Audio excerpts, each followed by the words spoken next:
Today's daf yomi is Bava Basra Kuf Tes, and we already recorded the first Hamud of daf Kuf Tes as part of the daf yomi for Kuf Ches, and this is actually the daf yomi for Yom Kippur. So we're going to do it the whole thing, God willing, Hashem Yisbarach on Yom Kippur afternoon. But for now, we'll do Kuf Tes on the bays, and this is dedicated for a shmira for the Chayalim, especially those Chayalim who are in the Shetach on Yom Kippur day, and also Hatzalah for the Shvuyim who are in captivity on Yom Kippur, and Yeshua for Am Yisrael in this Eis Tzara. So the Gemara has said back at the beginning of our chapter that the father inherits the son. If the son, Rahman al dies without any heirs, the father is the one who comes and inherits his own son. And the Gemara had derived this from a verse. One approach was to learn it from the fact that it says in the pasuk, it says, you should give his nachla to the she'ero who is closest. And who is this she'era? This she'era, the Gemara says, is his. It refers to the father. We're in Kuf Tes Amud Beis. We're just picking up where we left off this morning because we're going to do the whole daf tomorrow. So we're just finishing up the daf. So we're going to start. The Gemara says, how do we know that the word she'ero? This is around 12 lines from the top on 109b. How do we know that the word she'ero refers to the father? So maybe it refers to the mother. The Gemara says because it says she'er avicha hi, because, and this is the Torah reading for Yom Kippur afternoon, because the Torah tells us that you're not allowed to. One of the prohibited ervas, one of the prohibited relationships, is a man with his father's sister, and that is called she'er avicha. That she is called the she'er avicha. She is called a relative of your father. And now the pasuk could have just said she'erohi. So since it says she'er avicha, this teaches us that the she'er is the relative of the father. Gemara says, but ema she'er zuha aim, because it says she'er imchahi. But maybe the she'ero doesn't refer to a father, maybe it refers to the mother, because the next pasuk says she'er imchahi, that also, in addition to that, your mother's sister is a erev, as a prohibited relationship. So the Gemara says, Amar Rava, Amar Kra, Mishpachto v'yarash osa. So it says in the pasuk, it says that the inheritance will go l'sheiro karavilav mishpachto v'yarash osa. The relative that's closest from his family, and he will inherit it. So we see that the person who inherits is called the mishpachto, is called his family. And so the Gemara says, Mishpachas Av Kriya Mishpacha, that the paternal side is referred to in the Torah as family. Mishpachas Aim Eina Kriya Mishpacha. The mother side, the maternal side, is not called a family in terms of inheritance. And how do we know that it goes according to the father side? Because it says in the pasuk, Mishpachosam Vaves Avosam. It says in the pasuk, go count the families. At the beginning of the book of Bamidbar, it says in the second pasuk, count everybody by their families according to their father's household. So we see from here that the word mishpacha is associated with family. So the word she'er, which is said mimishpachto v'yarash osa, must be a reference to the father and not the mother. So the Gemara says, wait 1 second. Mishpachas aim eina kriya mishpacha. You mean to say the maternal family is not called family. And this is a reference to the story of the Pesach Micha, a very dark story in the history of the Jewish people, told at the end of the Sefer Shotim, the last story before the worst story, which is the concubine of Gibeah. And this is the story of a man named Micha who had an idol, and he invited in a Kohen to serve as his special priest for his idol. And then he lost the Kohen because the whole tribe took in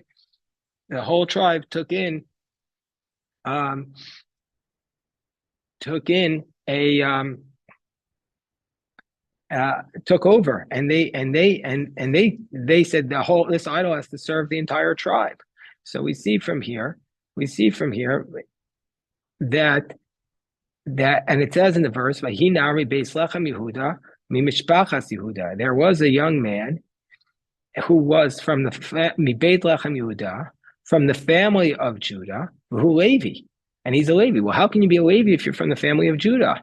And it says Vu Garsham, and he lived there. So Hagufa Kasha, the Gemara says, well, this is an internal contradiction. How so? You said Amris Vu Levi. You said, and he's a Levi. Mami Levi Asi. That's clear. He's coming from the tribe of Levi. But then it says Mi Mishpachas Yehuda. It's from the family of Judah. Alma Yehuda Asi. Obviously, it's coming from Judah. Now, it can't be both because Levi is not Yehuda. And in order for him to really be a Levi, he has to come from the tribe of Levi. That's his father's side. So obviously, when it says Judah, it must be his father's from Levi and his mother's from Judah. The Ka'amar mi Mishpachas Yehuda, and it says he's from the family of Judah. So we see from here that the mother's family is indeed called a Mishpacha. And so therefore is the question that why do we say that She'er means the father and not the mother? So Amar Rav Chana, no. The word Levi doesn't mean that he was from the tribe of Judah. The word Levi doesn't mean he was an actual Levi. I mean, he was idolatrous. He was an idolatrous priest. It doesn't need to come from the tribe of Levi. He's just a Gavra Dishmo Levi. It means that his name was Levi. And that's all it means. Not that he was from the tribe of Levi. So Gemara says, what are you talking about? If that's the case, Hainu Dika Amar, that which it states, Hiyachi Hainu Dika Amar, Micha Atayadati Ki Teva Hashem li, that when Micha says in the pasuk, he says, now I know. I'm gonna read the whole pasuk here. He says, Ki Atayadati Ki Teva Hashem li, Ki Ayoli Alevi LeKohen.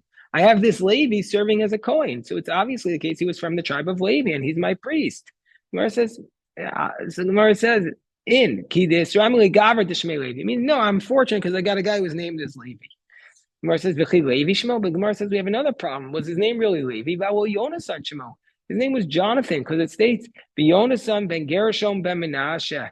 Hu vanav hayu kohanim was Shevet Hadani. It says in Judges chapter 18, verse 30, it says that the people of the tribe of Dan, they took over this idol, and the one who did it was Yonasan ben Gershom ben Menashe. He and his children were the Kohanim for the tribe of Dan until the day of their exile. So you see from here that his name was not Levi, his name was Yonasan ben Gershom ben Menashe. He was the Kohen.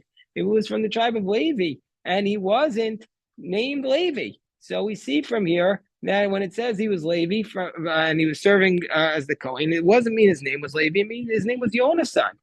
So the Gemara says, the Gemara says, okay, fine, I'll agree with you that his name was Yonatan and he was a Levi, but he still wasn't from Yehuda. Do you think he was the son of Menashe? It says Yonasan, the son of Gershom ben Menashe. He can't be the son of Menashe. Why? This guy who was the priest for the idolaters was actually the grandson of Moshe Rabbeinu.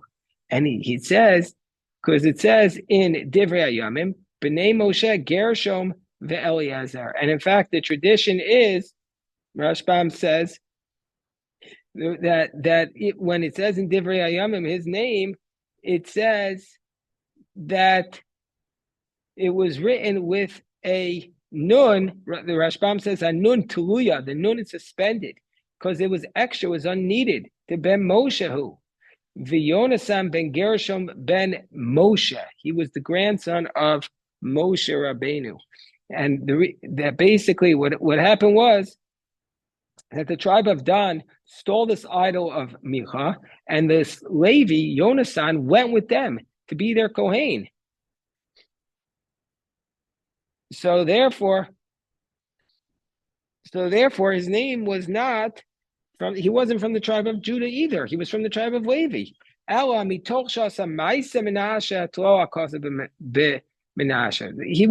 the son of Menashe, but because he acted like Menashe, and Menashe, who was the son of Chizkiah, was the king of Yehuda, he was a tremendous idolater. So therefore the pasuk called him the grandson of Menashe, even though he was really the grandson of Judah. Tolkos of Yehuda. The verse is saying he came from the tribe of Judah. He didn't really come. It's just saying he was like Menashe, was from the tribe of Judah, who was idolaters. And so therefore, when it says me Mishpachas Yehuda, it doesn't mean that his mother was from Judah. So Mishpacha refers to the father. But the Gemara says, Amar Rabbi Yochanan Mishum Rabbi Shimon Yochai, Mikan Shetolin is Akal Kolab and Mekulkov. We learn from here that if there's something that's wrong, we connect the bad things to bad people. Means to say, even though Yonatan was a Levi and he came from Moshe Rabbeinu, we associate him with Menashe because Menashe was a descendant of the tribe of Yehuda, and since Menashe did idolatry, so too we say that this person was a grandson of Menashe, even though he's really the grandson of Moshe. And Rabbi Yossi Bar Chanina Amar Mehacha V'gamu Tov Tor Ma'od V'osa Yalda Achrei Avshalom. And this is a reference to Adoniah, who was one of David HaMelech's children. And it tells us at the beginning of Sefer Melachim, the very opening chapter, that he wanted to take over the kingdom. He wanted to push out Shlomo Melech. And Adoniyahu was eventually killed and the rebellion was put down. But it says that he was born, he was very good looking, and he was born, and she gave birth to him after Avshalom. Adoniah ben Chagit Avshalom ben Macha. They didn't have the same mother. Adoniah was the son of Chagit, and Avshalom was the son of Ma'acha. So how can you say they have the same mother? Just like Avshalom had rebelled against David, and David had to go into exile, so too Adoniah rebelled against Shlomo HaMelech, and so therefore it caused the civil war, and so he had to put him down. So therefore we associated them. We associate the two of them. So basically we see Tolan as a kalkol b'mekulkol. So Amar Rabbi Lazar, Olam yidbak adam betovim. A person should always cleave to righteous people. Shari Moshe nasa bas Yisro. Moshe Rabbeinu married the daughter of Yisro. Yatsa mimenu Yonasan. Because Moshe Rabbeinu married the daughter of Yisro, who was Kohen for the idolaters. So therefore, as a result of this, he gave birth to Yonatan, who was an idolater. Aaron shenasa bas Aminadav, but Aaron, who married the daughter of Aminadav, yatsa mimenu Pinchas. That's why he had a righteous descendant. So always make sure you marry the right person. Well, Pinchas lavmi Yisro also. So the Gemara says, wait, Pinchas also came from Yisro. Aaron married Elisheva, and so therefore he had from, and Elisheva was the daughter of Aminadav, but nevertheless, and the brother of Nachshon, but never, and that came Pinchas, but Pinchas also came from Yisro. Vaksiv, Ve'elezer ben Aaron, Vakachol mi benos Putiel, Elisha, and Elazar, the son of Aaron, took for himself a wife from the daughters of Putiel. Doesn't it mean that Elazar married one of the daughters of Yisro who fattened his calves for idolatry? So Elazar married Yisro's daughter. So he wasn't just a descendant of. So basically, Pinchas didn't just come from Elisheva, he also came from Yisro. So Gemara says, no, it doesn't mean that he came from Yisro. It means the Asi mi Yosef shefit beit Yisro. It means that Elazar married a daughter of Yosef who has pit beit Yisro, who struggled with his desires and his inclinations. Mar says, but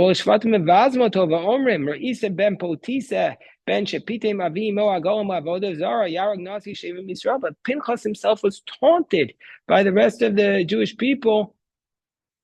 They said that they taunted him and they said, look, you're killing Zimri and Cosby because they're fornicating, but you yourself married, you yourself come from a woman whose father was worshiping idolatry, and you're going to go kill a tribe of Israel. How do you have the ability to do this? Ella iavua de ime mi Yosef, ime de ime mi Yisro, iavua de ime mi Yisro, ime de ime mi Yosef. So we could say like this: either his mother's father was from Yosef, and if that's the case, his mother's mother was from Yisro, or his mother's father was from Yisro, and his mother's mother was from Joseph. So Pinchas was a couple of families away from Yisro, and so therefore it didn't affect him. He was closer to Aaron, and his uncle was Nachshon. It